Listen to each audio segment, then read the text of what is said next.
My apologies. I cut myself off. I'm not sure why. I was trying to avoid that. This won't be that long of a lecture, I promise. Even though I've kind of elaborated more than I wanted to. But I think I cut myself off and I was still talking about the canon, the establishment of the canon at Nicaea. So the point I wanted to make is that that's what the council did too. And so the issue of the importance of the council, they condemned Arianism in terms of defining who Jesus was as fully human and fully divine. They established the creed and they set the canon. And that is just one aspect of the importance and impact of Constantine. The United Empire, the Council of Nicaea, and then what he did too is in 330, he moved the capital of Rome to Constantinople, which I've already, I think, talked about as well. So now, even though the empire is still united, the capital of the Roman Empire is no longer Rome. And that was to have a major impact. And I think I've talked about that in the increasing realization that the eastern part of the empire became predominantly Greek-speaking and the western part of the empire became predominantly Latin-speaking. So that's kind of the context that we're looking at. And then, of course, we have Theodosius, who proclaimed Christianity to be the only religion of Rome. That's what we're looking at.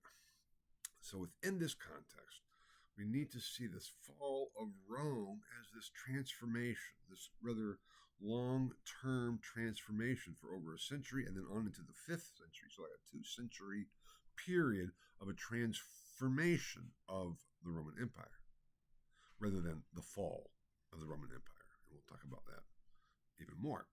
So that brings me then finally here to after Theodosius, the splitting of the empire and the barbarian invasions. Because another argument for what led to or what affected or brought about the fall of Rome was the invasion of the barbarians that came in and destroyed Rome. Now, that is a very ahistorical view of it all. Now, the issue of the barbarians, as I think I've talked about before, I'm talking about the world of the Greeks, originally meant non-Greek speaking people. It was a term developed by the Greeks for those who were not speaking Greek, who sounded like they were just saying bar, bar, bar, bar, bar. That then becomes, in the context of the Roman Empire, that's those people who are not Roman. And then in the context of Christian Rome, becomes those who are not Christian. So the barbarians becomes almost equated with the non-Christian people, the infidel, or those who don't have faith and belief. I mean, infidel really is, we'll refer explicitly to Islam as we get there. But it's the pagans, it's the traditional Roman religions. Even though there's the still cultural aspect. And so if we combine this cultural aspect of Rome, which included the educational system, and not just the system, but what was taught, this kind of teaching of Rome and the culture of Rome with Christianity, if you didn't fit into that, you could be part of the barbarians. Now, these Germanic tribes, I'll be saying more about this after the midterm. There have been relationships and interactions between the two, between Romans and barbarians from very early on. It is an issue of what constitutes being Roman. I think I mentioned before that citizenship in Rome was continuously expanding. And so around the borders, they're bordering barbarian territories or non-Roman territories by definition, and even non-Christian territories by definition. So in one sense, barbarians just meant those people living outside of the borders of the Roman Empire. And there were these Germanic tribes. It's not that they were invading, but they were migrating. A number of Germanic different tribes. And when I say Germanic, we're talking about linguistic families. The Germanic linguistic families. It's not that they spoke German. They didn't. It's not that they were all Germans. They weren't. But they were of a Germanic linguistic group. This can be very complicated. But one of the issues was a group of people known as the Goths. And the Goths were moving and migrating from kind of the Caucasus Mountains into and around, they're moving west, and they wanted to come in to the borders of the Roman Empire. Now, Constantine made a deal with some of the Goths to allow them to come in. And why did they want to come in? They were fleeing another Germanic group known as the Huns, probably have heard of Attila the Hun. They were fleeing the Huns. They were afraid of the Huns, and they thought, we need protection to come into the Roman confines. And then it became an issue of, okay, well, are you Christian or not? Because even that was an issue already with Constantine. There were two groups, basic groups of Goths, known as the Tervingi and the Grutongi. The Tervingi became known as the Ostrogoths, or the Eastern Goths, and the Grutongi became known as the Western Goths, or the Visigoths. The Tervingi became Christian. Now, what does that mean? Most likely, from the sources we can tell, they became Arian Christians. Yes, even though Arianism was condemned, at least they're Christians. They weren't persecuted. At this point, heresy was not practically persecuted. So they're Christians, even if with a little oddity there, and they start to settle within the empire, but there's constant tensions. It's also an issue of ethnic mixing. I think I mentioned previously that Diocletian had some opposition, not to his policies, but to his ethnicity, because he was from Dalmatia, which is up in the north of the Roman Empire. And it's like northeast. It's like he's not really Roman, he's Dalmatian. Not like the dog, Dalmatia is a Roman province. So the issue is, okay, was there ever an ethnic Roman? And I addressed that problem earlier on. It's like, no, there wasn't. That's part of the problem. And so what constituted being Roman as opposed to being barbarian was an ideological construct. Once we move beyond citizenship, that was the issue. So these Germanic peoples, and they start in what happens when you have, border territories, and you have Roman troops also in the west, north of the Alps. You have intermarriage. There was not like this was a foreign invasion from someplace outside. There was intermarriage, there was trading, there was a real, especially around the borders of the empire, there was a lot of intermixing and interaction. So consequently, too, let's say the ethnicity of the empire is changing. I'll get more about this in the lectures after the midterm. But we have then the issue of Alaric. Alaric was a Goth. He was a Eastern Goth, the Ostrogoths. And Alaric was also a Roman general, because that was part of the issue too, that the Romans would say, okay, you can come in here and you can set up, but you have to fight for us and be part of the group. So I'm not going to go into more of the detail here now on that. But that was part of the issue. And the relationship with the Goths was a tense one. It actually kind of led to the rise of Theodosius, because the Goths were struggling with the Emperor Valens. This is the later 4th century, over territory and agreements that had been made, and they came to conflict. Valens was like, okay, we're going to get rid of these damn Goths. I know they've been part of, we've accepted them in here, but we don't want them anymore. We're going to get rid of them. And at the Battle of Adrianople, in 378 CE, Valens fought against the Goths, and the Goths won and killed Valens. And that battle led to the emergence of Theodosius, who then kind of more accepts the Goths. And so there's this issue of, okay, what do we do with these people coming? What do we do with the immigrants? Because in some ways, we should see these not as barbarian invaders, but as immigrants, groups of peoples trying to immigrate into the empire. And then what do we do with them? And we know today that immigration is a problem, even if we think it's a good thing or a bad thing, even though we are a nation of immigrants. And in some ways, Rome was a nation of immigrants too, even if it was by conquering and bringing everybody together into one kind of political structure. So Alaric was part of the Goths, a Gothic general, but he was made a Roman general. He was fighting for Rome.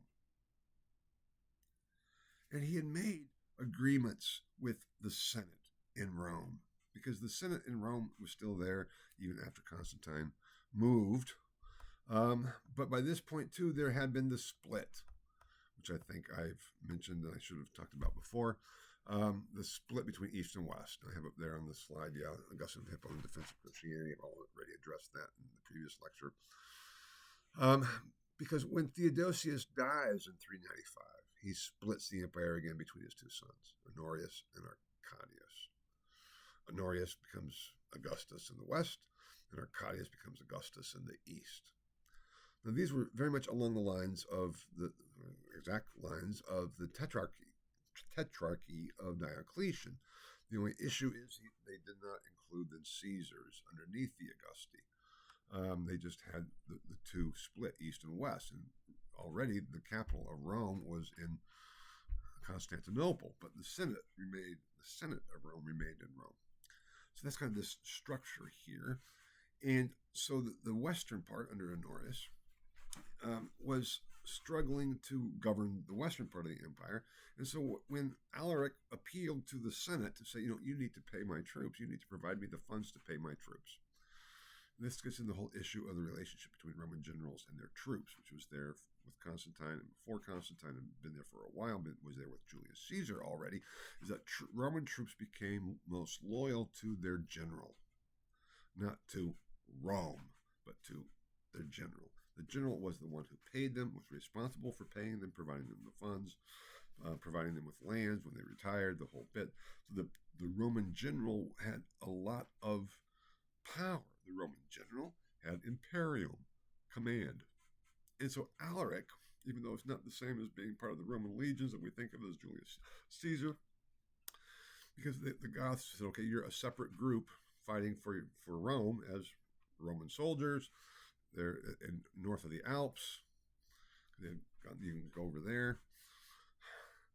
Still had this very strong connection to Rome. And he's like, the Senate, you are not paying me. What am I supposed to do? I need to provide for my people, or that's not going to work out very well. So he says, what do I do about this? He says, you know what? Rome seems to be in chaos. I'm going to do what Sulla did. I'm going to do what Julius Caesar did. I'm going to go to Rome to enforce my case, to get for my troops what I need. And that's what he does in 410, the so-called sack of Rome in 410 that led to Augustine's The City of God, which I talked about last lecture. Was it a barbarian invasion? Not really, even though having Goths sacking the city was a big deal, because Rome itself had not been sacked for almost 1,000 years. So the shock was there. If you think about it, okay, the United States have been fighting wars, but we've never really been attacked except for in Pearl Harbor. And after Pearl Harbor, 9/11. That was one of the shocks of 9/11. It wasn't just that over 3,000 people were killed. They were killed on our soil. And that's the issue. And that was the shock. And that was the shock of 410. How could this happen? So was this the beginning of the end for Rome? Or did it just kind of continue? It certainly was part of this transformation. But we need to see the so-called barbarian invasions, not as barbarian invasions, but as ongoing transformation of Rome in terms of its borders, in terms of who is within the borders, the citizens.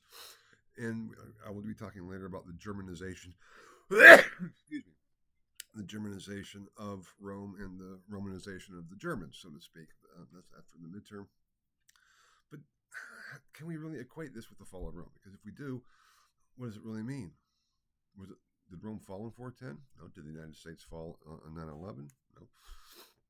Did it fall at what point? Now, traditionally, the date of the fall is 476. That's what the textbook says, but we're going to be looking at that a bit more. And the question then we come to is what constitutes being fall? To fall. I have up here the myth of the West, Rome eternal question mark. Now, what happened in 476, and why do we refer to 476 as the fall of Rome? Well, 476, the German general Odoacer deposed the last emperor in the West. The last emperor in the West, whose name was Romulus Augustulus, the little Romulus. Augustus, the little Augustus, little Caesar Augustus. Does that constitute a fall? Because Odoacer did that with the approval of the emperor in the east. Remember that it was split and had been split after Theodosius, which was based on the Tetrarchy of Diocletian. Odoacer said, "Hey, Emperor, I will tell you what. This isn't really working very well over here. I'll tell you what I'll do. If I depose this worthless pretender to be emperor, I will rule the western part of the empire for you. So I will send you all the imperial regalia. You will be emperor, reuniting the empire under your rule, but I will rule the western part of it for you." And the emperors in the east said, "Great, okay." And that's what happened. Odoacer deposed Romulus Augustulus, and I think they sent him to a monastery. I don't think they killed him, but they may have. My apologies, I should know that. But he's no longer in the picture in any case. And so the leader then of the western part of the empire, Odoacer, was ruling for the emperor in the east. Now, was there cooperation? Not a lot. And we'll see, again, after the midterm, that's an issue in name and in theory more than in practice. But that was the theory. There's nowhere in the sources that talked about Rome falling. And even, too, as we'll see after the midterm, as a new Germanic group, the Franks rose. Clovis became the king of the Franks. And he, too, was recognized by the emperor in the east. And the emperor in the east made him an official member of the Senate in Rome and sent him the purple. So he was almost elevated to the state of an Augustus in the west. Not quite, but pretty close. That is part of the story that we'll get to. But it points to the whole issue of what does it mean to fall. And if we look at the administrative structure, yes, we'll see that. And I'll talk again more about this after the midterm, that there was a real receding of Roman administrative power and authority north of the Alps from, let's say, 410 on, but especially as we move further into the 5th century CE and on into the 6th century, so the 400s and 500s. That transformation is important, but it's a transformation rather than a fall. One of my favorite poets is T.S. Eliot, and he has a number of poems that I love, but one of them is kind of ends by, "This is the way the world ends. This is the way the world ends, not with a bang, but a whimper." In some ways, if we want to talk about the fall of Rome, we can talk about it only in the sense of it ending with a whimper, not with a bang. And what we are talking about ending is Roman centralized administrative authority. That was transformed over a century or so to whereby it was no longer Roman administrative structures that was there. Even as the church, the bishops, the dioceses that Diocletian had established remained in a skeletal fashion for the church or the Christian administration, which had just accepted Roman administration. But the content of the Roman administration had been taken out. But does that equal fall? Well, if it didn't fall in 476, Rome. When did it fall? Well, if the emperor still is there in the east in 1453, got ahead of myself. If the emperor is still there in the east, when did the emperor in the east fall? And that was in 1453, almost another 1,000 years. Now, it's traditionally referred to as the Byzantine empires, and the textbook refers to it in that way. So in some ways, it's really strange because we portray it as Rome is Western from the very beginning, even though expansion of Rome, but then Rome falls in 476, and then we have to talk about the Byzantine Emperor. But the Byzantine Emperor was simply the eastern part of the Roman Empire, and it had always been that way. When Constantine establishes the capital of the Roman Empire in Constantinople, that was based on the older term for the city that Constantine completely re-establishes and refounds, Byzantium. That's where it gets that Byzantine aspect, is because Constantine took this old kind of fuddled city, turned it into his city, Constantinople, and then moved there as the capital of Rome. So even that terminology of the fall of Rome and then the ongoing Byzantine Empire, we need to think of it as the Eastern Roman Empire that continued. And in the sources, as we will see, that was always the case. They always recognized the emperor in the East that was seen as the Roman emperor. But we'll see as we get through again after the midterm how becomes another Roman emperor in the West, but in 800 CE. But that's a story for after the midterm.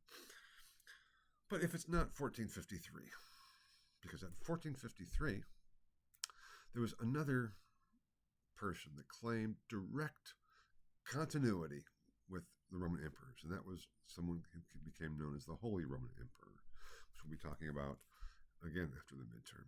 The Holy Roman Emperor in the West still proclaimed himself as the successor to Rome, the continuation of the Roman Empire. And when did the Holy Roman Empire end? 1804, I think, maybe 1806, but I think it's 1804. When Napoleon got rid of it. Napoleon got rid of the Roman Empire, or the Holy Roman Empire. Just said, it doesn't have any sense anymore. We're going to get rid of the whole thing. But in 1804, there was another person who claimed to be direct continuation of Rome, namely the Tsar of Russia. Now, in English, we spell the term Tsar, C-Z-A-R. In classical Latin, the pronunciation of a C is a hard C, and the AE is a diphthong, which is pronounced with an I, Kai. So the term that we refer to as Caesar, which is spelled C-A-E-S-A-R, was pronounced Kaiser. The Kaiser becomes in German Kaiser. In Russian or Slavic, just simplified to Tsar, C-Z-A-R. So the Tsar of Russia thought in the Russian Empire felt that he was the continuation. So when does the Russian Empire end? 1917, with the Russian Revolution. But in 1917, there is beginning to emerge, or will reemerge, another individual claiming direct descent to the Holy Roman Emperors, which had been claiming descent from the Roman emperors with the establishment of the Third Reich. We'll talk about this, not so much in this course, but next course, because the Third Reich simply means the Third Empire. Reich in German is empire. The Second Empire was that of Bismarck and the unification of Germany. And the first German Reich was that of Frederick Barbarossa in the 12th century, Holy Roman Emperor in the 12th century. So this is seen as this continuation. And when did the Third Reich end? Well, with the defeat of Hitler in World War II. So did Rome really fall then? Well, all kinds of problems. I think I already mentioned that, the United States, in terms of imagery, myth, concepts, used to say the Pledge of Allegiance like this, which was the imperial salute. But when the Nazis adopt this as the Nazi salute for Hail Caesar, Heil Caesar, Heil Hitler, it was changed in America to, now, we'll say it this way because we're not that. And yet our symbol too is the eagle, the bald eagle, which was also a Roman imperial symbol. So symbolically, Rome is still with us in some way. Every pretense to world empire comes from Rome, at least in the West. That is the impact of Rome. And in that sense, Rome has never fallen. It is still part of our mentality of the West. And I have their Rome eternal. The idea of this eternal, divinely sanctioned empire becomes part of the mythos of the West, the myth of the West, the myth of Rome, that then becomes transformed into the myth of Christendom. And we'll see that development after the midterm. So that's how this all fits together and where we're going. Now, this lecture also in the two parts, which my apologies once again for. Whereas the last lecture, I designed it and intended it to be in two parts. This was an oops, I didn't mean to do that. And this also went a bit longer than I had intended and thought that it would. I rambled a bit too much and went back and covered material that I've already had already covered a bit too much. But I think that's helpful in terms of re-emphasizing the important developments along the way as we get ready for your first midterm, which I'll talk about in next week's lecture. Thank you so much. Bye-bye.